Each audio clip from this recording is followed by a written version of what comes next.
What's up, you guys? This is the real Beto tuning in again for another video. Today's gonna be something a little different. Today I'm gonna share you guys a question that I get asked all the time. Hey Beto, how was your boot camp? How was boot camp? Like, was it fun? Did it suck? Tell me what you went through. And I don't disclose everything that goes on there, but I'm gonna tell you guys like an overview of my experience and things that happened when I went there and how it all went down. Okay, I signed up for the Army Reserves in May of 2015. I was still in high school. I was a senior. I signed up for the reserves and I went to swear in. I went to MEPS and everything. And I got out of school. I graduated high school in June, and in August 31st, I shipped out to Fort Jackson, South Carolina for 10 weeks. 10 weeks of boot camp. That's how long the basic training is. We call it basic training, not really boot camp, but basic training is 10 weeks long. So the day came, my girlfriend and my parents dropped me off at the airport. I went with one of my buddies. His name was Corbin. I haven't seen him since basic, but we actually ended up going to the same company, but I'll get to that later. But yeah, it was me, my homie Corbin. We got dropped off at the airport. I said goodbye to my parents. He went ahead of me because none of his family was there. But yeah, I said bye to my parents. I said bye to my girlfriend, and I went to the airport.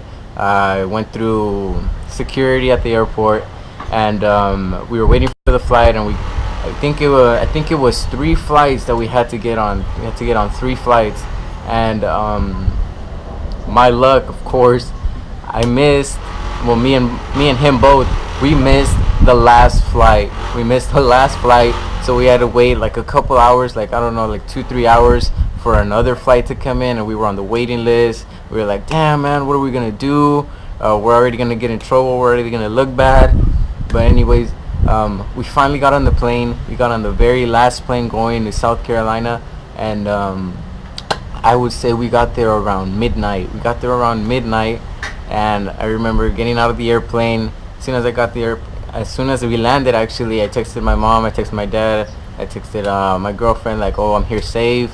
And then I called them, like, as soon as I got out, I called my parents really fast. I was like, hey, I'm good, just in case they didn't see the message, to talk to them a little bit before, like, I don't know what was going to happen. So I talked to them a little bit, and then I talked to my girlfriend. I was like, oh, I'm going to miss you. And while I was talking to her, well, I just hear, like, I was walking towards the lobby, because I'm telling you, we were the last flight, so everything in the airport was closed. I don't think it was an international airport, and I don't know, honestly, but all the shops were closed. And I just go to a lobby, and there's like a lot of young men and women. They were like sitting down on their phones or just talking, just waiting. And I see, like, I don't know, there was probably like about 10 drill sergeants in the lobby of the airport, and I just hear, like, get off your phone while you're talking. And I was like, whoa, like, who's talking to me? And I was like, and then I saw a drill sergeant who was looking right in my eyes, like, and I was like, whoa, okay. And I was like, oh babe, I gotta go, like, they told me to get off my phone, and I'm gonna go check in. I see them already. I was like, bye, I love you, okay. And I go to the drill sergeants, and well, they lined us up. Everybody was quiet. We filed outside of the airport. As soon as I got outside of the airport, when those doors opened in my face, it was like a huge slap. Like, the humidity was terrible. I remember like a week before I went, I was checking the weather, and it was like 90% humidity, while here in California it was only like 30-40% at most. I was like, wow, that thing's gonna kill me, but hey, we gotta do what we gotta do. And then okay, so we filed in, then we filed in the buses. There's a couple buses outside. We filed in the buses. I got like one of the seats in the back, and I was next to some guy. His name was Prieto. His last name was Prieto, of course. I forgot his first name, but I ended up meeting up with him at my AIT 10 weeks after, which is crazy. But yeah, his name was Prieto. We talked a little, like, hey, where you from? He was from Texas. I'm like, oh, I'm from Cali. And like, oh, for sure, like, how do you think it's gonna be? Like, I honestly don't know, man. I heard some crazy stuff, and then some people say something, some people say other things. But I was like, I don't know. We'll see what happens. And then when we got there, I probably fell asleep for a little. I was like, oh, I'm gonna knock out. I don't know how much I'm gonna sleep. I don't know how it's gonna be these next couple of days. I don't know what's gonna go down. So I knocked out for a little, and we just get to reception, because before you go to your basic training company, you go to reception. You go to reception first, and that's where you get issued all your gear. That's where you get your shots. That's where you get like a handbook that tells you everything you need to know, that you need to study, because if you don't study that, you're gonna mess up. I'm telling you, you're gonna mess something up and you're gonna get smoked. But yeah, we got to reception. It was like 2 in the morning, like around there. It was late, and you just hear banging on the buses, just hear yelling on the buses, people telling you to get out. As soon as you get out, drill sergeants are all up in your face, yelling, cussing, telling you a bunch of things that you have never been told before. And it's like crazy, because you can't say anything back or do anything about it. You just take it and you just do what they say. As soon as you get out the bus, instant drop, push-ups, push-ups, push-ups, yelling at you in your face. They're already sweating. It's freaking 2 a.m. in the morning. It's hot. It's so humid. They're sweating. They're all up in your face. You're doing push-ups in your civilian clothes. And my dumb ass, I freaking, of course, was wearing a freaking jacket. I should have just worn a shirt, seeing the freaking weather. I already knew, but it's okay. So yeah, after we got dropped, they lined us up, told us not to move or they would drop us again. You gotta understand, the way I'm saying things is not exactly how they said things. If you have experienced it or you've been through it, you know what I'm talking about. You know how they get. It's very crazy. So yeah, they line us up, and by rows we file into the building. And as soon as we get in the building, like, it's an old building, beat up, ugly. They walked us over to a bunch of rows of seats, of benches, and we were all told to sit there. Everybody just sit there and stare at the wall. And I swear, we were there for hours and hours. And later on, I'm gonna bring around one of my friends that went with me to basic, and he's gonna tell you guys, he's gonna confirm with me everything. But yeah, we sat there for hours just staring at the wall. They told us sit up straight, hold your personal bag. Some people brought more than one bag. I don't even know why. They're not going to use anything. If you're a civilian and you're thinking about joining the military, if you're going to take a civilian bag, take something simple. You are not going to need literally anything from there. Nothing. But yeah, they made us carry our bags, and we were just sitting there for hours, just like, you can't move, you can't talk, or they will get on you. They're just staring at you. And sometimes they even just left us there for a couple minutes and then came back to make sure that we weren't talking or moving around. And I swear, this place was so disgusting. The walls were moldy. There was big cockroaches on the floor, and you couldn't do anything about it. Man, I hate cockroaches. It was so disgusting. But anyways, after that, they just stand you up, and for those days you stay in like trailer barracks. You stay in trailer barracks, and you just as every day passes by, you do something different. Like one day you get your gear issued, another day you go through classes, you go through briefings, you get your shots, you get told where you're gonna be, what company you're gonna be, and I must be forgetting some things. It was 2 years ago, but yeah, it was like, I don't know, about 3-4 days of reception, and reception sucks. I'm telling you, I've never been, well, yeah, I have, but before that, I had never been as tired as I was in reception. Like, the days were so long. It was full of studying, full of activities, full of getting things done, making sure your paperwork's good, getting your shot, everything that you have to do so you can be ready for your basic training company. Okay, and oh yeah, and I forgot, the first day they also shave your head instantly. Instantly they shave your head, and they do not care. They do not care about if they freaking hurt you. They do not care. I'm telling you, they will leave marks on your head. They will leave razor marks. They will, those machine marks, they will just grind on your head. They will just mess you up completely, man. They won't even shave it right. They probably shaved my head in like 30 seconds. Honestly, that's how fast they did it. And they don't care how it looks, as long as you're bald. As long as it looks like you're bald, then that's how it's gonna be. Even if you have like little patches here and there, they don't care. I swear, I've seen so many guys with so many freaking machine razor scratches and red heads. It was crazy. Definitely one of the saddest moments of my life. But yeah, in the next couple of days, you just do the basic stuff, you know, getting stuff done, getting things organized, and then they tell you on the last day, they give you your dog tags. The last day of reception, they give you your dog tags, and they tell you where you're gonna be, what company you're gonna be at for basic training. And me personally, for basic training, I was in Bravo company, Bravo Bulldogs 161. Shout out to all those that went with me that day that we were gonna ship out to our company. So we were all gathered up, like by sections, by company, and we were just waiting there until we just see a roll of buses pull up, and I'm telling you, at least 2 drill sergeants got off from every single bus. There's tall dudes, tall drill sergeants, big, like, and female drill sergeants as well. They look mean, bro. I'm telling you, female drill sergeants are mean. So be careful. Don't piss them off. Don't piss anyone off. Any one of them. But yeah, how was it? We filed in, and it was all silent.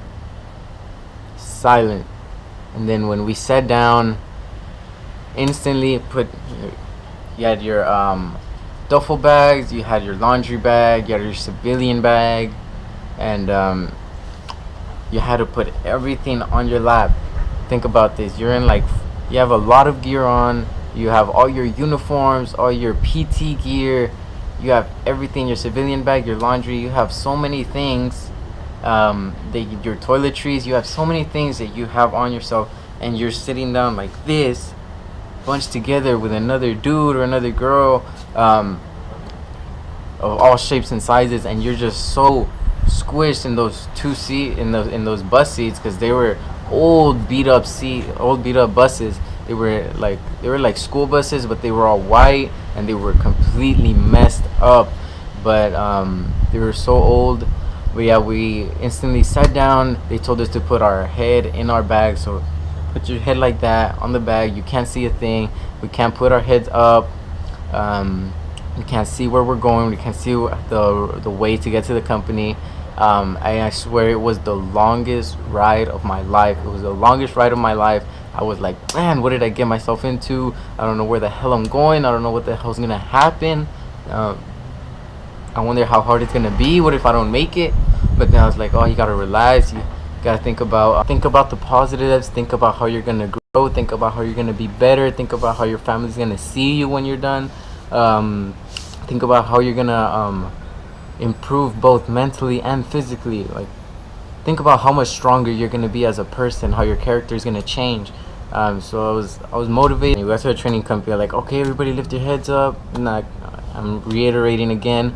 I'm saying this is the nicest of ways, not exactly how they say things. But yeah, they're like, get your head up. There was like fists on the windows, banging all over the bus. Drill sergeants came in telling us to go get one of our bags, that they were just threw some of our bags all in piles, like down in the PT pit. As soon as we got off those buses, you had to run. You had to run. There is no walking. There is no fast paced walking. There is no jogging. You sprint all the way down there to where your bag is. You find your bag as fast as you can, and you find an area and you stand at attention until they tell you to. I'm telling you, there must have been at least 20 drill sergeants outside of the bus waiting for us, just ready to pounce. And they were just, as soon as you got off the bus, everyone was just yelling at you from the moment you stepped out of the bus. There was the drill sergeant at the door waiting to yell at you, and others running with you, in your face, running with you while you're freaking running faster than you, and still running in your face with their breath is not freaking going away. They just keep going and going and going, and they're just sweating. They're talking so loud and expressing themselves so aggressively, and they're just drenched in sweat right up in your face. And so I went to go get my bag. We all lined up, and in that moment we got smoked for some time. We got smoked. Some people moved, which gets everybody in trouble. If one person does something wrong, everybody's gonna get in trouble. That's just how it works in the army. That's just how it works in basic training. Everyone is gonna get punished for it, and sometimes that person that messed up won't get punished, but everyone else will, and they'll just have to stand there and look at everybody getting punished while they're just standing up, not doing anything, because they make you do that. They play mind games with you. They do a lot of things to break you, and basic training breaks you, but only for you to rebuild and be stronger again. You get me? And but yeah, we all, after all the chaos, after all the yelling and everything, they read off the last 4 of our social security. They didn't even go to us by name. They named off the last 4 of social security, and that's how they put us into platoons. Started naming out all our gear, all the gear that you have in your bags. You had to dump it out, and if you couldn't find it, they would dump out your bag for you. They'd throw bags. It was crazy. But and if you couldn't find anything, or you were taking too long, they would just get up in your face and yell at you while you're looking for it. Imagine trying to look for something between a lot of different types of gear. Imagine a lot of different types of uniforms. Imagine trying to look for something with a drill sergeant in your face and in your ear just yelling at you. It's like crazy. It's so hard to concentrate, but you have to push through it. But yeah, they read off all of our gear. They told us they told us to grab our civilian bag. Everybody grabbed their civilian bag. They're like, take out your phone. You have 2 minutes to call your family and tell them you're at basic training and that you're safe and that you have a new daddy now. that's what the drill sergeants said. They're like, you have a new daddy now. Tell them that you're fine and tell them not to worry about you, and then hang up. That's it. And we're gonna give you a bag. You're gonna write your name on it. You're gonna put your phone in there, and you're gonna put it in a blue bin that's over there, and you're not gonna see it unless we say so. I'm like, okay. So everybody called their family up, like really short conversations to like, oh mom, I'm home. Dad, I'm home. Wife, husband, whatever. I'm home. Like, I'm safe. I have to go. I have a new daddy now. But anyways, after all that, training starts, and training is very hectic, very frustrating, very mentally hard, and it's very challenging. If you are a person that likes to challenge yourself and see where you're at as a person and want to get better, that is a very good place to be at, because like I said, they will break you down and build you back up as a stronger person. And basic training is very hard, honestly. Well, especially where I went, because we had a certain situation where it was not planned, definitely not planned, but it made everything harder, that I will get to in a second right now. But basic training consists of 3 phases. You have a red phase, a white phase, and a blue phase. And supposedly as you continue through the phases, it's supposed to get easier. So red phase is considered the hardest, and blue phase is considered the easiest. But in my personal experience, even though we progressed from red to white to blue, it didn't get any easier. If anything, it got harder. Not like, oh man, like I can't do anything like this, but the mental games got way stronger, like towards the end, towards the climax of basic training. I guess it was all building up to the climax. And yeah, so in basic training, you will shoot a lot, you will run everywhere, in boots, in your PT gear, whatever you're doing. You will get up really early every single night. Sometimes you won't even sleep. You're gonna be tired, I'm telling you. You are gonna be tired. There's no such thing as being well rested in basic training. You're gonna be sleep deprived. Your feet are gonna hurt, your arms are gonna hurt, your body's gonna hurt, your abs are gonna hurt. You are gonna get smoked. You're gonna get in trouble for the dumbest reasons. You're gonna get other soldiers, getting everybody in trouble. You're gonna hate some people because they're always doing something wrong. Well, I wouldn't say hate, but you're gonna dislike someone. You're gonna get so frustrated at them because some people just don't learn, or they take too long to learn, or it seems like they're just doing some things on purpose, and it gets everyone in trouble, everyone. But amongst everything that's going on, there are fun times, and now that I look back at it, like there was some times where basic training was actually fun. I'm not saying that I will do it again, but it was actually fun at some points, and it's definitely an experience that you can't get anywhere else. I don't know about the other branches of military, but the Army basic training is challenging. It will test you, it will push you to your limits, and you will get broken, I'm telling you, no matter how big and strong you are. I've seen the biggest of guys to the smallest of guys get broken. And you learn a lot of cool stuff, honestly. You learn a lot of tactical skills, you learn a lot of life skills, you learn to think a different way, you learn to see things a different way. You enhance your senses in a way.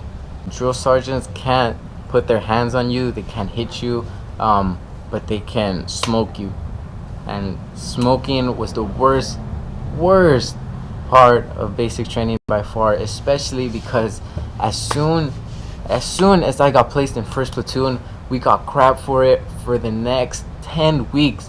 I guess the cycle before us, they had first platoon. First platoon was like a really bad platoon, I guess, and they would always say, "Oh, first is the worst," and it carried on to our cycle, and they just every drill sergeant from all the way from our platoon to the second, third, fourth, they would always say first is the worst, and everybody would smoke us. I swear they would take turns, but they will always find a reason.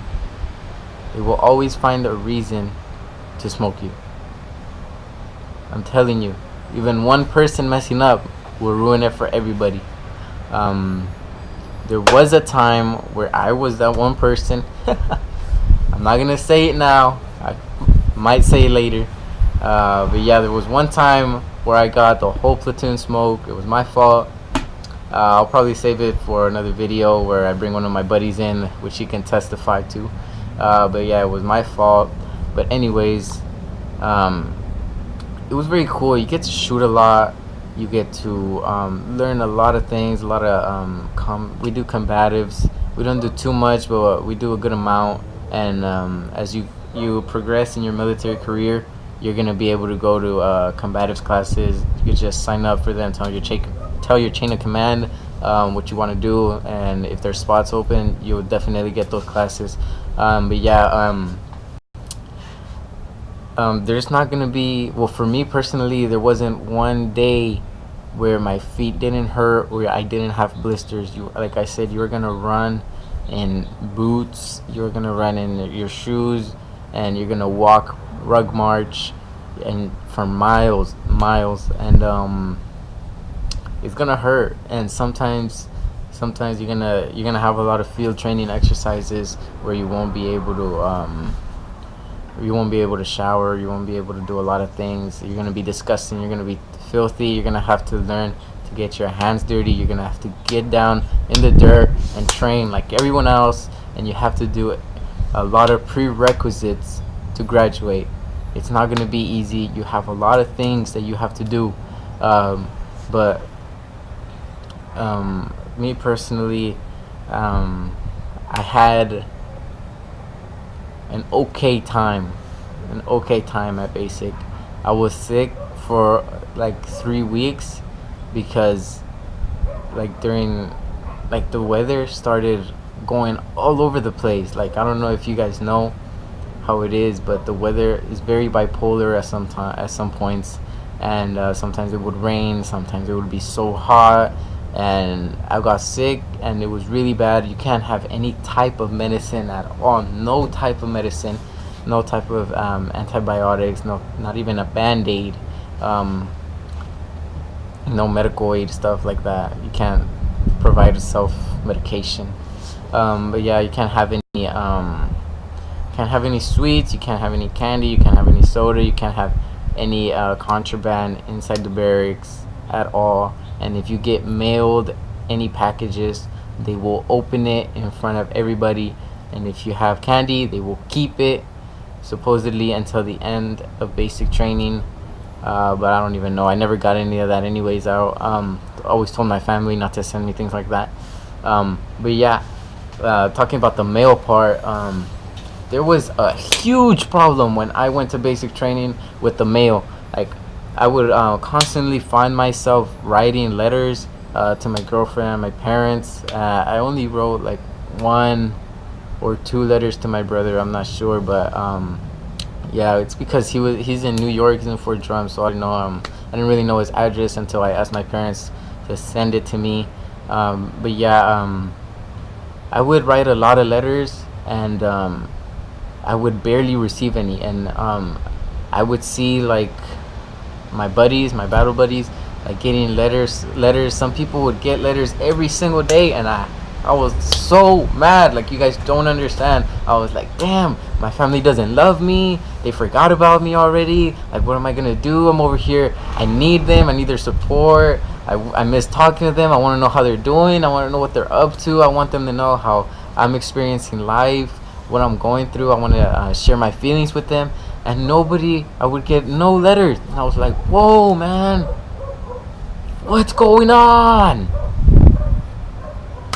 But it turns out that they were not receiving my letters either. They were receiving it till like weeks after I had put them in the mail bin, because every morning before PT, if we had a letter to send, we just put it in a mail bin. And yeah, so they would say like, oh, your my girlfriend would tell me and my parents like, oh, your mail's taking a long time to get here.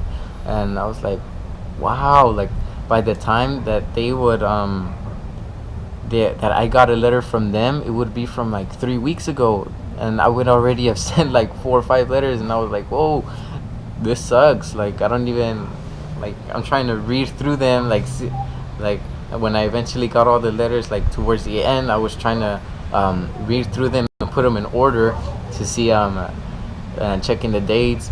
And I also remember telling my parents that I wanted them to write me a little more, because they would write me in like a piece of paper this big, like a note card. And I was like, can you please like write a little more? Because I would like try to write like a page and a half, like pretty big page and a half to them. But yeah, you have to get through the fact that your family is not there, and the only support you will have from them is through those letters. And sometimes you won't even have those letters, or sometimes they will take a long time. So you have to prepare yourself mentally and physically. You have to be ready, and you have to be like, okay, I am out here, I know my parents, I know my wife, I know my husband, my daughter, whatever, my son, I know they're counting on me. I know that I have to get through this. I know that I have to be as strong as possible to get through this, make them proud, and go home and see them later on in the future, and so they can be proud of me, proud of what I accomplished. And in some cases, you'll be the hero to your kids, you'll be the hero to your parents, even your brothers, your little siblings. You could be a hero to anybody.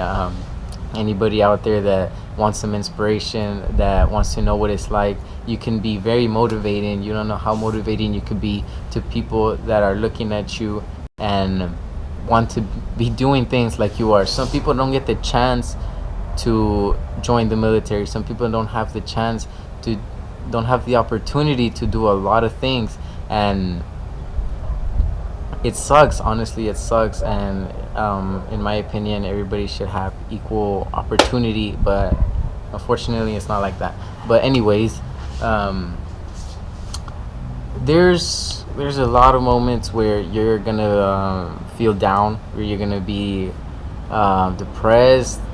Some people go to basic training and they're not ready at all, like whatsoever. Some people don't even work out before they go, and I honestly don't know why.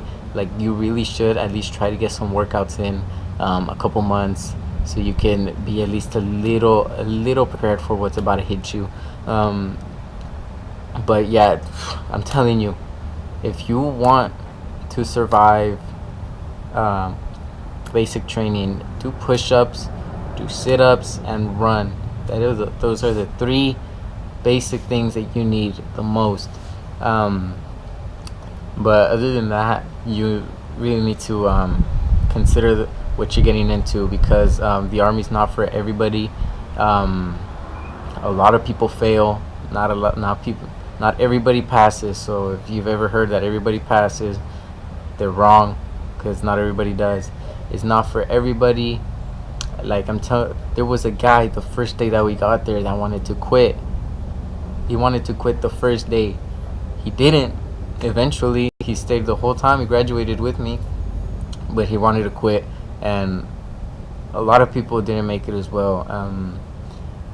You gotta consider that everybody there is going through the same thing you are. So in my opinion, that helped me, and I would always tell my girlfriend that what makes me feel a little better is that you're not the only one in this situation. There's a lot of people going through the same thing that you are, and that makes, like, going through all the stress, all the BS, it's crazy. But yeah, you have a lot of support from your battle buddies. Try to get close to your battle buddy, your regular battle buddy that they assign you, your bunkmate basically. They will be your best friend. You have to go with them everywhere, so don't ever go anywhere without your battle buddy. But yeah, it's what happened. Like, I'm gonna skip all the way to the end. I don't know if you guys may know, but in like October of 2015, there was a let me see, I have it right here, I searched it up on my phone.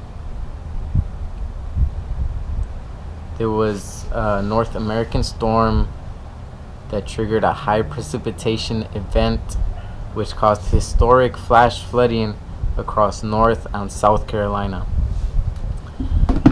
That impacted us a lot, and that is part of the reason why I say that my basic training was not easy. It was not easy because of these flash floods in South Carolina. A lot of the civilians that worked at the defect, that worked at like getting hot A's, a lot of the civilians that worked with tailoring our dress blues, like, they couldn't even make it to work because of flash flooding. You're supposed to have family day the day before you graduate with your family. You're supposed to have family day in ACUs, and then the graduation day you're supposed to graduate in your dress blues. But I didn't get to graduate on my dress blues. We had to graduate in ACUs. We had family day in ACUs and graduation day in ACUs, which totally sucked. And we never got our marksmanship badges. We never got our ribbons. We never like, even my pants weren't tailored. Nothing was ready. We couldn't, because the civilian people that their job was to do that, they couldn't get to work because of the flash floods. And the food sucked. Because of that, we'd have like hot days, like warm food basically, like not too often, but the times that we did get it, it was amazing. It was way better than an MRE, which is the meal ready to eat packaged foods. It was way better than that, honestly. But where was I? but we didn't have access to any of that anymore. We didn't have any access to warm food. We ate MREs, I kid you not, for about 2 to 3 weeks for breakfast, lunch, and dinner. MREs are one of the nastiest things that I've ate in my life. It's supposed to have everything that you need in order to function. It's supposed to have all the nutrients your body needs, actually, but it doesn't taste good. There's some exceptions, like some that have meat, like the chili and mac, or chili with beans. Like, there's some good ones out there, like, but you never know what you're gonna get inside an MRE. You don't know, like, what the snacks are gonna taste like. Some taste disgusting, and some meals, the actual meal comes in a little bag like about this big, is disgusting. And in my basic training, we were never allowed to heat our food. And what you also have to think about is that when you go to basic training, you are barely gonna have enough time to eat. Barely. You're gonna be eating like this, as fast as you can. They don't give you much time to eat, but so you can never heat up an MRE ever in your life when you're there. But yeah, we there was one time where we look how sad this is. For lunch one time we had a piece of bread, you know, like the sandwich bread, a piece of bread, a little packet like this, like a ketchup packet, but of peanut butter, a little packet like this of jelly, and one cup of punch, which tasted like toilet water, honestly, but and one little cup of punch. And then another day we had a little cup like this, of soup. I don't even know what kind of soup it was, but it was the most amazing thing that I have had at that time. I thought it was amazing. I ate it in like one spoon and like one drink. I finished the soup, but it was amazing. I was so happy for it. It got to the point where, like, because of the flash floods, we didn't have access to a lot of water. So normally in like your camel bag, which is like your hydrating pouch that you carry around in your bag, it's like a backpack, you need to have that completely full every single day. And it got so bad that everybody had to fill up their camel bags halfway because there wasn't enough water, for everybody, especially because we weren't the only company. There was other companies right there with us, next to us. But yeah, we'd have to fill it up halfway because there wasn't enough water. But anyways, even like the flash floods contaminated the water, I believe. It was so bad. I'm telling you guys, you couldn't brush your teeth for weeks. You couldn't shower for weeks when this happened. If you had to go to the restroom, and number two, you had to go to some porta potties that were outside of the company. You had to ask for permission. You had to make sure that it was okay that you can go. You couldn't. Then it came to the point where sometimes we'd have to fill up the buckets of contaminated water and put them on the toilets so that they can flush. But yeah, you couldn't brush your teeth because they were saying that the water got mixed with like the sewage water, so it was contaminated. Imagine brushing your teeth with crap water. That's disgusting. And showering with crap water, like, that's disgusting. They wouldn't let us shower. They wouldn't let us brush our teeth. If you wanted to do that, you'd have to, when you'd go to the range and they had like a water buffalo, or like a rare occasion did I ever see a water fountain, you could do it there. But other than that, no. And we wouldn't shower. We wouldn't be able to shower for weeks. Live off of baby wipes. I'm telling you, you live off of baby wipes to get clean, get all the hot spots. But yeah, that's why ours was hard. Like, we were going through a lot of things. There was those flash floods. They made life a lot harder for us. And but training did not stop. I'm telling you, training doesn't stop no matter what weather you're in, no matter if it's raining, if it's flooding, if it's cold, if it's snowing, if it's hot. It doesn't stop. So make sure you're always hydrated. A couple days before we graduated, there was we had a rehearsal for the graduation, and that was like the worst day of my basic training, honestly. And the reason I say that, it's because we all got in trouble. I guess we didn't run fast enough, and we were some people moved in the practices, so the whole company got in trouble. I'm telling you, our commander was very, very strict. He was a ranger, and he was very strict, so he would always lead us in the runs when we'd go rehearse, because you don't get a bus there. You run there, you run all the time. And it was far. I'm telling you, it was far. It was miles away, and we ran there uphill, downhill, and then on the way back, he was so mad that we ran and he led us the whole time. This is one thing: they will never make you do something that they haven't or will not do with you. So everything that we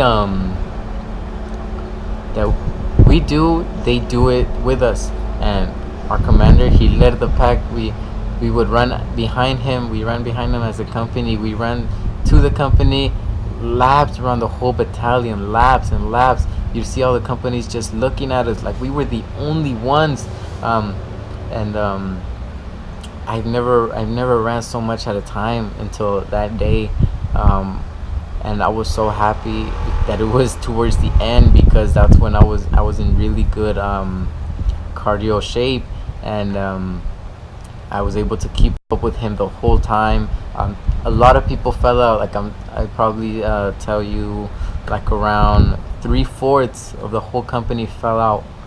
That's how much we ran. But like as soon as we finished that, like as soon as we stopped running, as soon as he was like, okay, that's enough. Like I was so proud. Like I was like, wow, I kept up. I've never been a runner, and I kept up. I was in such a good shape. And then I thought it was over. But then we all got lectured. We got lectured, I'm telling you, by every single drill sergeant, and we got smoked by every single drill sergeant.